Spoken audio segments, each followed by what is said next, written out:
The mail-order bride thought no one wanted her until a little girl whispered, "Can you be my mommy forever?" Montana Territory, late autumn, 1883. The train whistle had long faded into the distance, but Aveline Ray remained on the platform. Her gloved hands clutched a worn carpetbag, and her breath misted in the crisp air. Dust swirled at her boots as the last passengers disappeared down the path to town. Welcomed by families or greeted by merchants, none had come for her again. Aveline sat down on a bench carved rough and cold, her spine rigid with the weight of humiliation. She pulled a letter from her coat, creased soft at the edges, read too many times. She had memorized every line, every promise scribbled by the man who had written as Jasper Cololton. "I have a quiet home, a warm hearth, and a place for a kind soul to belong." But no one came. Oh Jasper, no wagon, no invitation, only silence. From a distance, two young men leaned against a barrel, grinning behind their hands. One of them laughed aloud. "There she is, the half-blood bookkeeper. Thought she'd marry herself a rancher, did she?" Aveline flinched. It wasn't the first time. She had been turned away at the altar. Twice in public, once in private. Each time the truth rose like bile in their throats. "She's part savage, you know. Her mother didn't choose her father. She was taken. That blood runs deep." And even when Aveline had opened a small library out near Fort Union, the whispers still followed. Half-blood orphan raised by engines, untouchable. Tears welled up, hot against the cold wind. She lowered her head, shoulders curling in. She hadn't cried in front of anyone in years. But now she wept quietly, hopelessly, the letter crumpling in her lap. Small footsteps tapped closer. Then a child's voice, bright and clear. "Are you hurt?" Aveline looked up. A girl no older than 3 stood before her, eyes wide with concern. She wore a too large wool coat and mittens that hung from a string around her neck.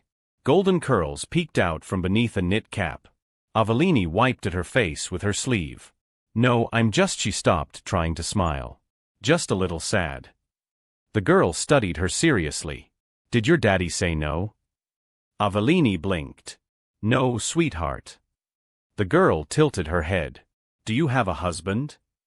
Aveline shook her head. The girl tried again. "Do you have a baby?" Another small shake. Aveline managed, "Nobody wants me."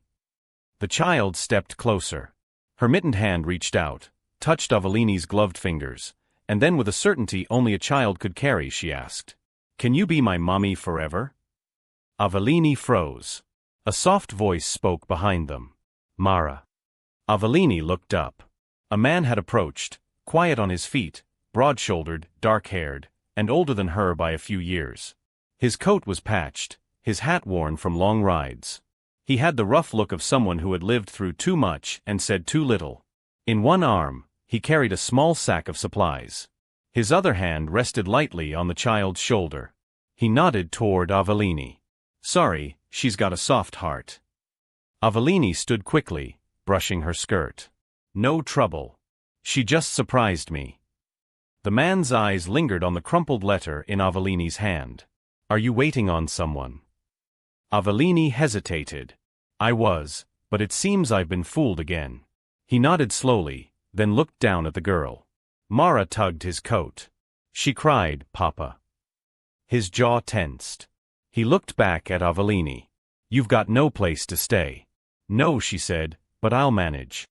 He stared a moment longer, then shifted the sack to his other hand. "It's cold. If you want a roof and some warm broth, you're welcome to rest a while." Aveline blinked. "I don't even know your name." "Elias Harrison," he said. He gestured to the path. "It's not far. You can leave after supper if you still want to." Aveline looked down at Mara, who still held her hand. Then she nodded. "Thank you." And just like that, she followed the man and his daughter into the cold Montana dusk. Not with hope, but with the tiniest flicker of warmth like a match lit in the wind. The path to Elias Harrison's cabin wound through thin pine and broken hills. The sky had dimmed to violet by the time they reached it. Nestled in a hollow, the house was small. One room, a low porch, smoke curling from a narrow chimney. Aveline hesitated at the threshold. Mara pulled her hand gently. "It's warm inside," she whispered. Elias opened the door without a word. The fire was already crackling, casting long shadows on the rough plank walls. A single bed sat against the far corner. A small table, a rocking chair, sparse but clean. "You can hang your coat there," Elias said, gesturing to a hook by the door. Aveline hesitated again. "I won't stay long." Elias didn't look up from where he removed his boots. "That's up to you, but I did not invite you here to stay forever. Just the night." Aveline's cheeks flushed. "I appreciate your honesty." He moved to the hearth, stirred the stew pot. "And for the record, I did not write you any letters." Aveline blinked. "You're not Jasper Cololton." Elias huffed a dry sound somewhere between a laugh and a grunt. "Jasper Cololton is a 16-year-old who cleans stables for me sometimes. Likes to play matchmaker with strangers' mail. Likely thought it was a joke." Aveline stared at the floor, her hands clenched around the carpetbag strap. "I see," she said quietly. Mara, sensing the tension, climbed onto the bench near the fire and patted the seat beside her. "You can sit here," she said. "It's warmest." Aveline sat. She didn't remove her gloves. They ate in near silence. Elias said little. Aveline said less. Only Mara, with her cheerful humming and slurping, seemed untouched by the awkwardness. After supper, Aveline stood. "Thank you for the meal. I should go." But before she could reach the door, Mara slipped from her seat and latched onto her skirts. "No," the child cried. "You said you didn't have a house. This is one." Aveline bent down gently. "Sweetheart, this isn't my house." Mara's lip trembled. "It can be just for a little." Aveline glanced at Elias, unsure what to say. He leaned back in his chair, arms crossed. "She gets attached fast," he muttered. "I'll sleep in the barn," Aveline said. "Or by the hearth, just for tonight." Elias didn't answer right away.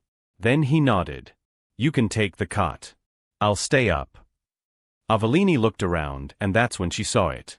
In the corner, tucked behind a stack of folded blankets, hung a small dress beaded, handmade, the kind worn by native girls. Beside it, a low wooden shelf carved with careful hands held a few items.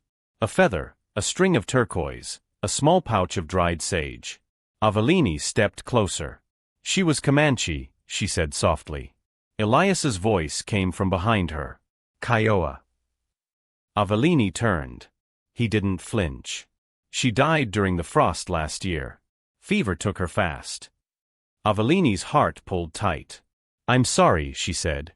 Elias gave no reply, only added another log to the fire. Later, when Mara had drifted to sleep, curled beside the dog, Aveline sat by the window with a blanket around her shoulders.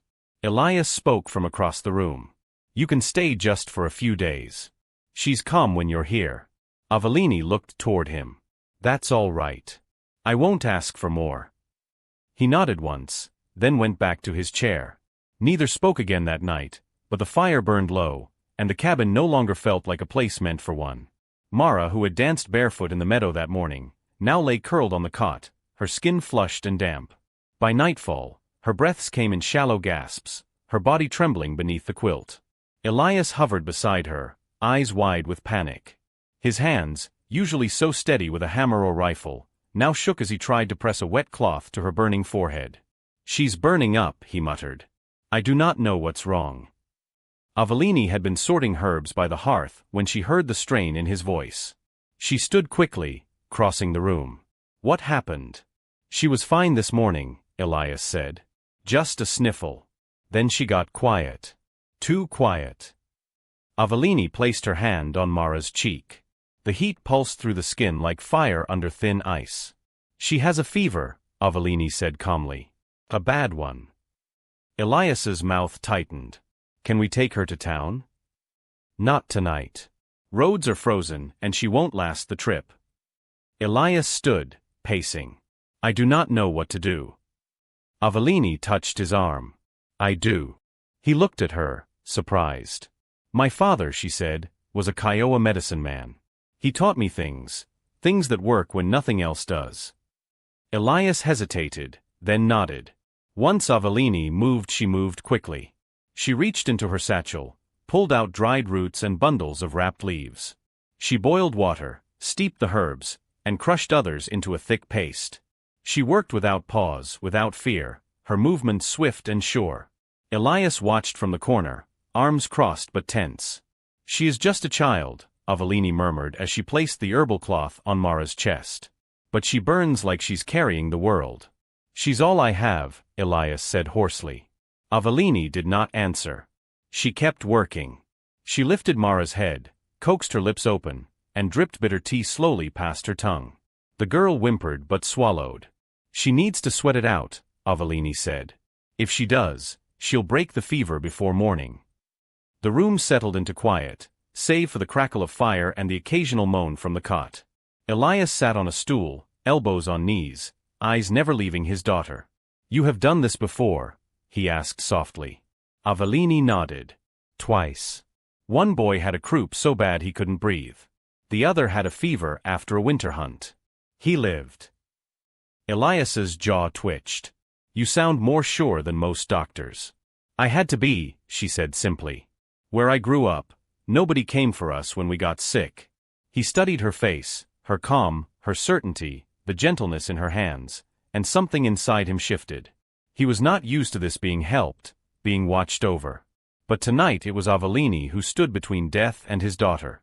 She wiped Mara's forehead with soft cloth, replaced the compress, fed more tea, whispered lullabies in a language Elias did not know. Sometime past midnight, the child stirred. Her cheeks were still flushed, but her breath no longer rasped. She opened her eyes. "Mommy," she whispered. Aveline froze. Elias inhaled sharply. Mara reached out, fingers fumbling, until they found Aveline's hand. She gripped it tightly, then drifted back into sleep. Aveline looked at Elias, lips parted. She does not understand," Aveline said quietly. Elias's face was unreadable in the firelight, but his voice when it came was low. "She knows what feels safe." They sat in silence. Outside, frost clung to the windows. Inside, the girl slept, her hand in Aveline's. And Elias watched them both as if seeing a dream too fragile to speak aloud. He did not say thank you. But in the morning, when Aveline woke up stiff by the hearth, she found a cup of coffee waiting on the table fresh and poured just for her. The stars outside blinked cold and clear, scattered across the Montana sky like scattered embers. Inside the cabin, the fire burned low, casting long shadows across the wooden walls. Aveline sat on the porch step, shawl wrapped tight around her shoulders, mug of warm tea in her hands. The night was quiet. Mara had fallen asleep hours ago, curled in the nest of quilts Aveline had stitched back together. Elias stood at the far end of the porch, arms crossed, eyes trained on the tree-lean. For a long while, neither of them spoke. Then Aveline broke the silence. "She asked me again tonight," she said. Elias turned. "Mara." Aveline nodded. "She wanted to know if I had a mommy. I told her I did once. A woman who held my hand when I cried, who sang to the stars like they were her sisters." Elias leaned against the railing. "Your real mother?" "No," Aveline said softly. "The woman who gave birth to me died the night I was born." Elias's brow furrowed. "My mother was Kiowa," Aveline said. "My father was a cavalry officer." She sipped the tea. Her voice did not shake, it was too used to the telling. "She was taken during a raid, left pregnant. Some say he meant to come back. Others say he was drunk. I do not remember him, and I do not want to." Elias was quiet. "The tribe took me in. Not all of them agreed, but one old woman raised me like I was her own. I learned to read before I could ride. I learned to mix herbs, sew moccasins, and tell stories to children." She smiled faintly. "But I never stopped being what they whispered. Half-blood bastard child, a reminder." Elias sat down on the other end of the step. "When I was 17, Aveline went on, a trader passed through, said I was too pretty for teepee life. He took me to a town west of here, and promised to help me find work, a life." Aveline's fingers tightened around the mug. "The first man I got engaged to was a preacher's son. We were going to marry in spring. Then he found out." Elias's voice was barely above a whisper. "What did he say?" "He didn't say anything. Just stopped showing up. Sent his brother to tell me the wedding was off. Elias said nothing. The second wrote me letters. Promised a ranch, a family. But when I arrived, he wouldn't even open the door. His mother came out and said he'd changed his mind. Aveline stared out into the darkness. The third one actually stood at the altar with me, said the vows, and put the ring on my finger. Elias looked at her, eyes narrowing. He left me that night. Said he could not sleep beside a woman who had the blood of savages. The words hung in the air like smoke. I stopped trying after that, Aveline said. I just kept to myself. I worked in the library. Read stories to other people's children. She glanced down. Until I filled out that form. Mail order bride. Seemed foolish, but I thought maybe someone out there would see the past. Elias looked at her long and quiet. I didn't write to you, he said finally. Aveline gave a half smile. I know. They sat in silence. Then Elias spoke, voice low. I knew a man once who said blood tells the truth of a person. Aveline glanced sideways. You believe that? I did, Elias said. Then I had a daughter with skin darker than mine, and the world told me she was less than whole. He looked at Aveline. She's the best thing I've ever done. His words were simple, but they stayed with her. And in the hush that followed, Aveline breathed a little easier. For the first time in her life, she did not feel like she had to explain who she was. She just was, and someone listened. The fire had burned low by the time Elias returned from checking the traps. Snow clung to his boots in wet clumps, and his shoulders were dusted and white like time had settled there.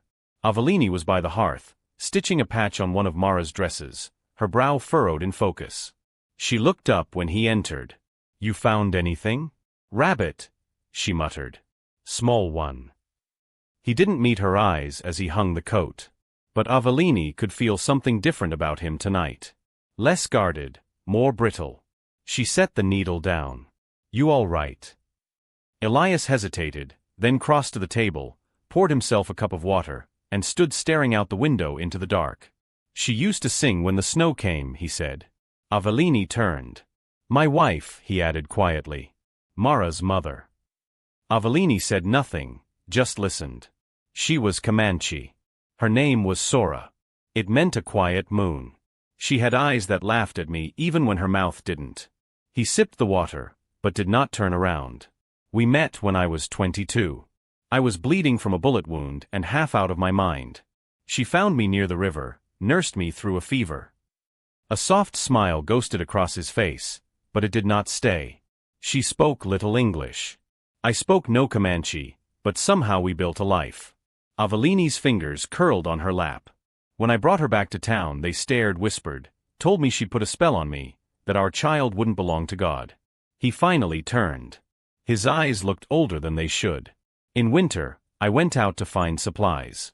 It took me 3 nights. He sat down hard, as if the weight of the memory pressed him down even now. When I came back, the door was open, and there was snow inside. Mara crying under the table. Aveline felt her breath catch. They'd come while I was gone. Burned the blankets. Tore the dolls. I took Sora outside. His jaw locked. Said she was infecting the bloodline. Silence stretched like a blade. I buried her beneath the cedar tree.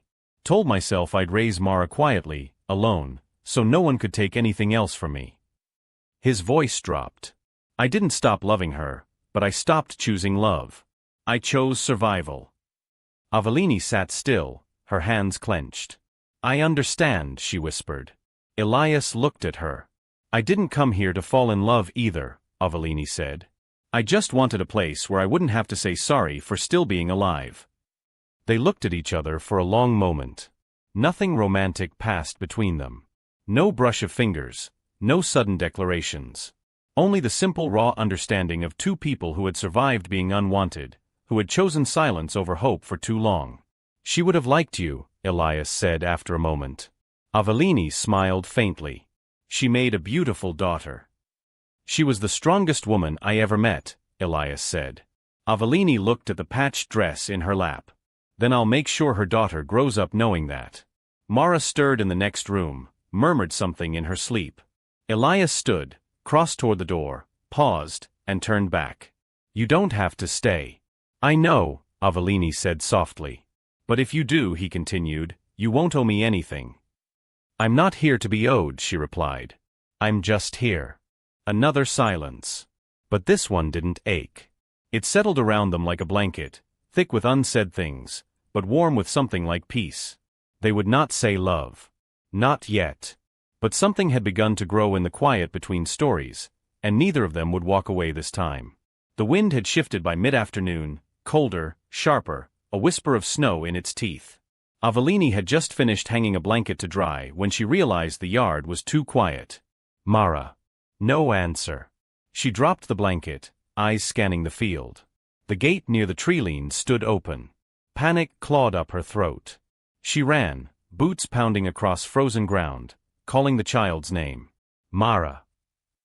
She found the little footprints by the stream first, then the red ribbon snagged on a thorn bush, and then a splash. A scream. Help! Aveline's heart stopped.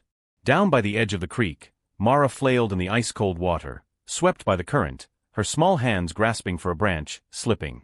Hold on! Aveline yelled, already tearing off her coat, not thinking, only moving. The water was a blade of winter. It stabbed through her skin, her chest, her spine. She gasped, but kept going, her boots anchoring in mud as she reached for Mara. Come here, sweetheart. I've got you. Mara sobbed, clinging as Aveline grabbed her under the arms, heaving her toward a half-submerged rock. She pushed the child up with every bit of strength she had left. Stay here. Hold tight. Mara clutched the rock, trembling. But Aveline, her foot trapped between two underwater stones, could not pull free. She tried, pulled, kicked. But pain shot through her ankle, up her leg. Her arms burned from the cold. Her breath came in ragged gasps. The last thing she saw was Mara's face, pale and wet, eyes wide with terror. Then the world went dark. Elias heard the scream just as he reached the cabin. He dropped the bag of feed and ran. No coat, no weapon, only instinct and dread. He followed the trail, his boots crushing snow. Then he saw them. Mara sobbing on the rock. Aveline floating limp in the stream. He waded in without a word, the water up to his thighs, arms burning. He grabbed Aveline first, pulled her against him, then reached for Mara. It's okay, he murmured. I've got you. I've got you both. The fire roared high that night. Elias wrapped Aveline in every dry blanket he owned. He stripped off her wet clothes with trembling hands, never looking where he did not need to. Her skin was ice, her lips blue. He held her close, body to body, whispering, "Stay with me, Aveline. Come back." Mara lay asleep nearby, warm and safe now, fingers curled around Aveline's shawl. Elias stayed awake the entire night, feeding the fire, rubbing warmth back into Aveline's limbs, whispering the same words over and over like a prayer. "Please don't leave me."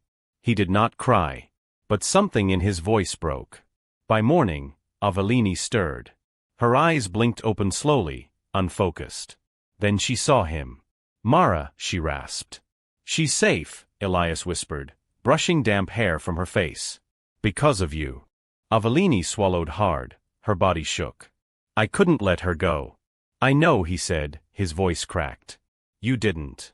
His hand trembled as he touched her cheek. "You saved my daughter. You could have died." Aveline looked at him for a long time. "I'd do it again." Elias bowed his head. For a moment, he couldn't speak. Then very softly, "Don't ever leave again, Aveline. Don't. Please." She touched his hand weakly, fingers curling around his. "I wasn't planning to." And for the first time, Elias did not just see a woman who had arrived by mistake. He saw someone who had chosen to stay. Someone who already belonged. When Aveline awoke again, it was still dark outside. The fire had died down to embers. Mara was the first to move. She had been sitting quietly by Aveline's side, holding a rag doll, her boots kicked off. The moment Aveline stirred, Mara's eyes lit up. "Aveline!" she cried, scrambling onto the cot and wrapping her arms around her. "You woke up." Aveline, groggy and weak, blinked as the small body pressed into her chest. "Sweetheart." Mara pulled back just enough to look her in the eyes. "Can you be my mommy forever?" The same question. The same tiny voice. But this time, Aveline did not flinch. She pulled the child close again, holding her tightly. Her arms shook not from cold, but from the weight of something she had never dared to want. Tears slipped down her cheeks as she whispered, "Yes. Yes, baby. If you'll have me, I will." Mara nodded fiercely, sealing the promise, and snuggled beside her. Aveline held her like she'd been born to. At the doorway, Elias stood silent. He had heard it all. Later, Aveline wrapped herself in a shawl and stepped onto the porch. Snow drifted softly from the sky. Elias stood with his back to her, hands on the railing, breath coming in pale clouds. Aveline joined him. He cleared his throat. "I ain't much for speeches," he said. "And I ain't got much. Not like others." Aveline watched him, waiting. "I didn't send that letter," he continued. "Didn't plan for this. For you." "I know," she said softly. "But when I saw you holding her, when I heard what you said tonight." He turned to her fully. "I don't have silver rings or preacher vows. I've got this porch. A fire that doesn't always stay lit. A fence that needs mending." He swallowed. "But if what you want is a place to stay, if what you need is not to be alone, then I've got that." Aveline's heart tightened. "I don't want just a porch," she said. "Or a roof. Or someone who lets me stay." Her fingers found his. "I want a family." Elias's eyes shone. Behind them, the door creaked. Mara burst outside barefoot, arms flung wide.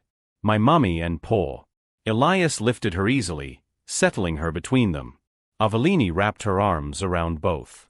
And beneath the falling snow, on a worn cabin porch, they became a family. The wind carried the scent of dry sage and sweet grass across the open plains. Early autumn. Aveline stood in the doorway of their cabin, one hand resting gently on her round belly. Her second child was due any day now. Behind her, Mara's laughter rang through the house. They had made a home. A real one. The cabin had changed. Elias added a second room, patched the roof twice, built shelves for Aveline's drying herbs. A wooden sign hung above the door. "Ray and Harrison Herbs and Help." The town had once whispered. Now they came to her for remedies, lessons, and comfort. No one said half-blood anymore. They said Miss Aveline and meant it. Today, something long overdue was happening. They were getting married. No preacher. No rings. Just a field of gold grass and neighbors bringing honey and cloth. Aveline wore a dress she'd sewn herself. Elias waited beneath a sycamore tree where Mara once danced in the snow. Mara ran ahead, carrying wildflowers. Elias's hands trembled when Aveline approached. He had faced bullets without fear. But this made his knees weak. "I don't have rings," he said quietly. "And I don't have a name that ever meant safety." "I don't need safety," Aveline said. "I just need home." She looked at Mara, who beamed proudly. "I used to be a woman no one chose," Aveline said. "A girl passed over.